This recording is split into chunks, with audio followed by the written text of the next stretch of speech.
Le groupe d'études sur le Congo, GEC, et son partenaire Ebutli ont publié un rapport sur les racines de cette violence qui sévit dans l'est de la RDC. Dans ce dernier rapport de ce mois de juin 2022, GEC explique les interactions entre la politique, la violence et l'économie politique dans l'est de la RDC. Depuis 2 décennies, l'est de la RDC est en proie à des troubles armés. En novembre 2021, la rébellion du mouvement du 23 mars, M23, chassé en 2013 par les FARC, a ressurgi. Il a relancé des attaques contre le gouvernement congolais dans la zone située à l'ouest des frontières ougandaises et rwandaises. Mais, ces attaques se sont intensifiées en mai 2022, et c'est lorsque la rébellion a pris Rumangabo, le plus grand camp militaire du Nord Kivu. Selon ce rapport, des indices crédibles suggèrent que le gouvernement rwandais soutient l'offensive du M23. Pour ce rapport, l'un des facteurs qui a fait dégénérer la situation est le déploiement des forces de défense populaire de l'Ouganda, UPF. Ceux-ci avaient pour but de mener des opérations aux côtés de l'armée congolaise dans 2 provinces. Il s'agissait de la province du Nord Kivu et de l'Ituri. Selon le gouvernement ougandais, ces opérations ont été lancées afin de démanteler les forces démocratiques alliées, ADF, un groupe armé islamiste.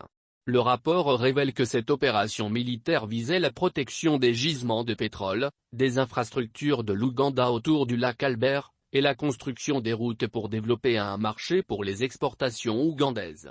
En effet, selon ce rapport, tout porte à croire que tant le gouvernement ougandais que des entreprises privées, tous tirent profit des opérations militaires. Principalement, elles permettent à DOT Service, une entreprise de construction ougandaise, et à Total Energy, une compagnie pétrolière française, de promouvoir leurs intérêts. Le président Yoweri Museveni a fait du commerce et du pétrole la pierre angulaire de sa stratégie économique et politique. Avec une population jeune en perpétuelle augmentation, la croissance économique est essentielle pour son gouvernement. L'intervention ougandaise a déjà eu des répercussions géopolitiques de grande ampleur. L'opération a irrité le Rwanda. Ainsi, ce pays a réactivé la rébellion du M23. Depuis le lancement des opérations, le gouvernement ougandais les présente comme un succès. De même, le porte-parole des FARC, le général de division Kazonga, a affirmé le 27 mars que tous les sanctuaires, tous les quartiers généraux, toutes les places fortes des AF ont été détruits et les environs pacifiés. Selon ce dernier, ceux qui sont restés constituent une fraction des criminels, rescapés des frappes. Bien que le nombre d'attaques des AF ait diminué, la violence, elle, persiste depuis février 2022. À peu près au même moment, le gouvernement congolais a également fermé les yeux sur l'entrée de troupes burundaises. Celles-ci prétendaient mener des opérations ciblées contre les rebelles burundais d'Uret Tabara. Cette opération a commencé en décembre 2021 et s'est poursuivie jusqu'en 2022. En effet, alors que l'Ouganda et le Burundi ont pu mener des opérations militaires en RDC, ce n'était pas le cas du Rwanda. En conséquence, le Rwanda s'est senti marginalisé, et a même perçu les interventions de son voisin comme une menace. À ce propos, le président Kagame a exprimé à de nombreuses reprises son inquiétude ainsi que sa déception de ne pas être inclus dans l'opération militaire contre les AF. Il a souligné la nécessité d'une collaboration. Il a surtout expliqué qu'il existe un lien direct entre les AF, les FDLR et d'autres groupes armés. Le sommet de Nairobi du mois d'avril 2022 peut être considéré comme un moyen de résoudre ces tensions.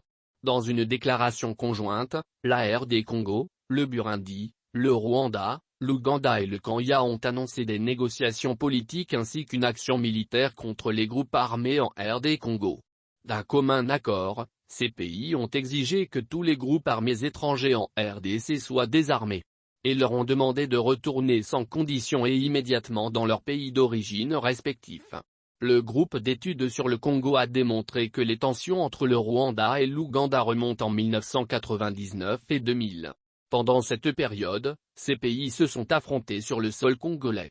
Bien qu'il y ait eu un rapprochement récent, avec la réouverture du poste frontière de Gatuna fin janvier 2022, l'état des relations entre Kigali et Kampala reste difficile à évaluer.